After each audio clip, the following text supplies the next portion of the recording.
আমার স্বামী মারা যাওয়ার 2 মাস পর আমি ছোট্ট মেয়েটাকে নিয়ে রুমে একা একা শুয়ে আছি। বাসায় কেউ নেই, শুধু আমার ছোট দেবর আছে। আমি তাকে আমার নিজের ছোট ভাইয়ের মতো মনে করি, কারণ স্বামীর আপন ছোট ভাই বলে কথা। তাছাড়া আমার স্বামী তাকে প্রচন্ড ভালোবাসতো। আমি বাচ্চাটাকে ঘুম পাড়াতে পারাতে কখন যে নিজের ঘুম চলে আসলো বুঝতে পারিনি। এদিকে দেবর মাঝরাতে ঘুম থেকে উঠে ডাইনিং রুমে পায়চারি করছিল। মনে মনে ভাবলো ভাবি রুমে একা একা ঘুমোচ্ছে। হালকা করে দরজা খুলে ওদিকে নজর দিয়ে দেখলো ড্রিম লাইটের আলোতে ভাবিকে অসাধারণ সুন্দর লাগছে। কি করবো বুঝে উঠতে পারছি না। ডাইনিং টেবিল থেকে এক গ্লাস পানি খেলাম, তারপর পা টিপে টিপে ভাবের রুমে গেলাম। রুমে গিয়ে খেয়াল করলাম ভাবি কাত হয়ে শুয়ে আছে। পেটের অংশ থেকে শাড়ির আঁচলটা উঠে গেল। আমি আর ধৈর্য ধরে রাখতে পারলাম না, খারাপ ভাবে স্পর্শ করতে লাগলাম। ভাবি হঠাৎ চমকে উঠে বসে গেল। আমাকে দেখে বলল, মারুফ তুই এখানে এত রাতে কি করছিস? আমি ভাবির দিকে তাকালাম। তুই এক্ষুনি আমার রুম থেকে বের হয়ে যা। মারুফ বের হলো না, সে উল্টো আমাকে নানান ভাবে তার কথার ছলে খারাপ উদ্দেশ্যে ছুটে যাইছে। আমি বলছি বাসার সবাইকে জানিয়ে দিব। সে মোটেও ভয় পাচ্ছে না।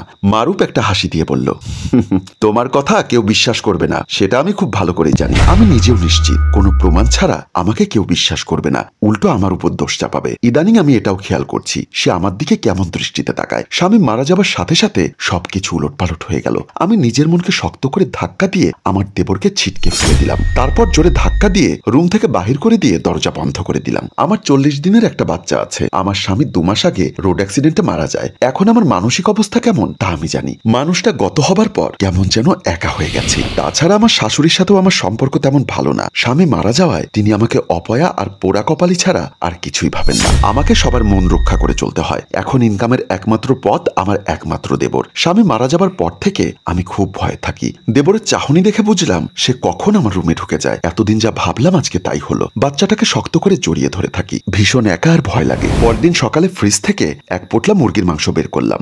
ভাবলাম আমি গতকালের ঘটনা এখনো কাউকে কিচ্ছু বলিনি। আমার শাশুড়ি আর শ্বশুর মেয়ের বাড়িতে বেড়াতে গিয়েছে, এখনো আসার নামগন্ধ নেই। আমি জানতাম না যে তারা বাসায় নেই। আমার দেবর, আমি আর আমার বাচ্চা আছি বাসায়। সকাল 11টা বাজে। খেয়াল করলাম দেবর এখনো ঘুমোচ্ছে। আমি রান্নাঘরে ঢুকে গেলাম। কাজ করছি আর মনে মনে ভাবছি রাতের বেলা আমাকে ভয় দেখালেও দিনেও হয়তো সে এমনটা করবে না, কিন্তু দিনের বেলা সে আরো ভয়ানক। রান্নাঘরে এসে আমার হাত ধরে ফেললো। আমি জোর করে ছাড়ানোর চেষ্টা করছি, কোনো লাভ হচ্ছে না। ভাগ্যক্রমে দরজায় কে যেন কলিং বেল দিচ্ছে। আমার দেবর আমার হাত ছেড়ে দিয়ে ভয়ে নিজেই দরজা খুলতে চলে গেল। দরজা খুলতে দেখি আমার শাশুড়ি। ওনাকে দেখে আমি একটু স্বস্তির নিঃশ্বাস ফেললাম। শাশুড়ি ভেতরে ঢুকে দেবরকে জিজ্ঞাসা করলো, মারুফ কোথাও যাসনি? মারুফ বলল, না মা, এই তো রেডি হচ্ছি, কাজে চলে যাচ্ছি।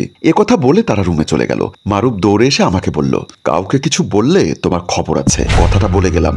আঙ্গুল উঁচু করে আমাকে হুমকি দিয়ে চলে গেল। আমার চোখ দিয়ে পানি চলে আসলো। আমার ভয়টা বেড়ে চলেছে। তার কারণ দেবরের হাত থেকে আমার ইজ্জত রক্ষা করতে পারবো না মনে হয় আমি হেরে যাব। সবসময় একটা ভয়ের মধ্যে কাটছে আমার প্রতিটা দিন। আমার নিজের বাবা মা বেঁচে নেই। একটা ভাই আছে, সেও তার পরিবার চালাতে হিমশিম খাচ্ছে। আমাকে কি করে ভরণ পোষণ দিবে? তাছাড়া আমার একটা বাচ্চাও আছে, তার দায়িত্ব কে নিবে? সবকিছু চিন্তা করে এই ঘরে এত অনিশ্চয়তার মধ্যেও পড়ে আছি। কোথায় যাবো আর? লেখাপড়াও তো জানি টুকটাক, তেমন ভালো চাকরিও পাওয়ার আশা নেই। বিকালবেলা আনমনা হয়ে খাটের উপর হেলান দিয়ে আছি। মেয়েটা আমার পাশে ঘুমোচ্ছে। আমি ভাবলাম শাশুড়িকে সবকিছু খুলে বললে তিনি হয়তো বিশ্বাস করবেন, কিন্তু আমার কাছে তো যথাযথ প্রমাণ নেই যেটা দিয়ে আমি তাকে বিশ্বাস করাতে পারবো। আমার স্বামী যখন বেঁচে ছিলেন তার ভাই এমনটা ছিল না। আমাকে সম্মান দিয়ে কথা বলতো, আমার বাচ্চাটাকেও আদর যত্ন করত।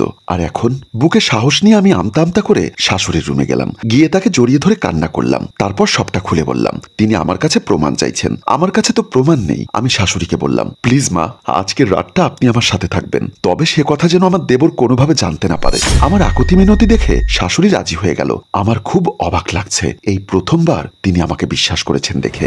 যাই হোক, যেই বলা সেই কাজ। প্রতিদিন আমি ভয় পেয়ে লাইট অন করে ঘুমাই। আজকে লাইটটা অফ করে ঘুমোলাম বললে ভুল হবে। ঘুমের অভিনয় করছি। আমার জায়গায় শাশুড়ি, একটু দূরত্বে আমি। রুমটা এতটা অন্ধকার করে রেখেছি যে দেখে বোঝার উপায় নেই আমি ছাড়া রুমে কেউ আছে। দরজাটাও খোলা রেখেছি। রাত 1টা বাজতে না বাজতে আমার দেবর রুমের দিকে আসছে। আমি স্পষ্ট বুঝতে পারছি শাশুড়ি জেগে আছেন তখনও। আমি শাশুড়িকে ফিসফিস করে বললাম, মা, আপনার ছেলে আসছে। দেবর আমার রুমে ঢুকে হাত ধরলো শাশুড়ির। এদিকে আমি লাইট দিয়ে দিলাম। আমার শাশুড়ি এখন একেবারে অবাক। আমার দেবরের চেহারাও দেখার মতো অবস্থা নেই। সে তো আরো অবাক তার মাকে দেখে। আমার শাশুড়ি দেবরের দিকে তাকিয়ে আছে। কেউ কিচ্ছু বলছে না। আমার দেবর মাথা নিচু করে লজ্জা পেয়ে তার রুমে দৌড়ে চলে গেল। আমার শাশুড়ি আমাকে কিছু না বলে নিজের রুমে চলে গেল। জানি না তার মতামত কি হবে। তিনি তার ছেলের পক্ষ নিবেন নাকি আমার। আমি এসব কি ভাবছি? একবার আমাকে ভরসা করেছেন দেখে আমি বারবার এরকম আশা করতে পারি না। যাই হোক, আজকে একটু শান্তির ঘুম ঘুমোতে পারবো। আমার এই সংসারে আমার কাছের মানুষ আর একমাত্র ভরসা ছিল আমার স্বামী। তিনি মারা যাবার পর ভরসার ছাদটাও আমার মাথার উপর থেকে সরে গেছে।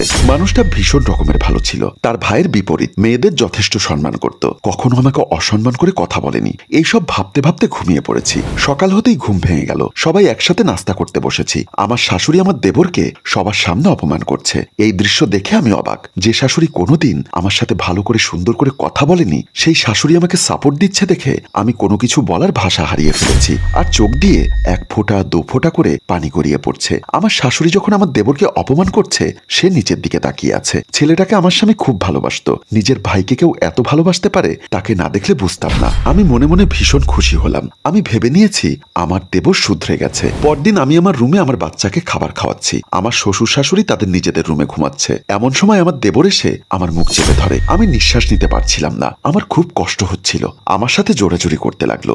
আমার বাচ্চা হঠাৎ চিৎকার দিয়ে কান্না করে দেয়। আমার বাচ্চার কান্না শুনে আমার শ্বশুর শাশুড়ির ঘুম ভেঙে যায়। তারা এসে দেখে আমার রুমে আমার দেবর। আমি তাদের সবটা খুলে বলি। আমার দেবর আমার রুম থেকে বের হয়ে নিজের রুমে গিয়ে দরজা বন্ধ করে দেয়। এবার শাশুড়ি আমার কাছে আমার সিদ্ধান্ত জানতে চায়, তাকে কি শাস্তি দেওয়া যায়। আমি মনে মনে ভাবছি, আমার দেবরের জায়গায় যদি আমার আপন ভাই হতো, আমি কি করতাম। আমি শাশুড়িকে বললাম তাকে আরেকবার সুযোগ দিয়ে দেখতে। আর আমি বলেছি তাকে বিয়ে করিয়ে দিতে। সংসারের চাপে বা তার জীবনে কেউ আসলে সে হয়তো বদলে যাবে। তাছাড়া তার বিয়ের বয়সও হয়েছে, টাকাও মোটামুটি ভালো আয় করে। আমার শাশুড়ি আমার সিদ্ধান্তে রাজি হয়। ঠিক আছে বৌমা, খুব তাড়াতাড়ি আমি বউ নিয়ে আসবো। একদিন আমি নামাজ পড়ে উঠছিলাম। আমার দেবর আমার কাছে এসে তার কাজগুলোর জন্য অনুতপ্ততা প্রকাশ করছে। আমিও তাকে ক্ষমা করে দিয়েছি। আমার স্বামী মারা যাবার পর আমাকে অনেক বলেছে আমার দেবরকে বিয়ে করে নিতে। আমি রাজি হইনি, যদিও বিয়ে করার নিয়ম আমাদের সমাজে আছে। আমি তাকে আমার ছোট ভাই ভেবেছি সবসময়। এখন সম্পূর্ণ পরিবারে আমরা একের ভরসায় অন্যজন। আমার দেবরের ইনকামে আমার পুরো সংসার চলে। আমার সবচেয়ে বড় ভরসা আমার শাশুড়ি। তিনি যদি সেদিন আমাকে সাপোর্ট না দিত, আমি হয়তো সমাজের চোখে ঘৃণার পাত্রী হয়ে যেতাম। সমাজে সবসময় মেয়েদের দোষটা বড় করে দেখা হয়। এখন আমি শাশুড়ি, শ্বশুর, দেবর যাকে নিয়ে খুব ভালো আছি। প্রতিটা মানুষের জীবনে একটা ভরসার কাঁধ মানে বিশাল বড় একটা ছাদ। সম্মানিত দর্শক, এই গল্পটি আপনাদের কাছে কেমন লেগেছে কমেন্ট বক্সে অবশ্যই লিখে জানাবেন। আপনাদের একটা কমেন্ট নতুন গল্প লেখার অনুপ্রেরণা যোগায়। গল্পটির রচনা ও প্রযোজনায় মঞ্জুর মোর্শেদ।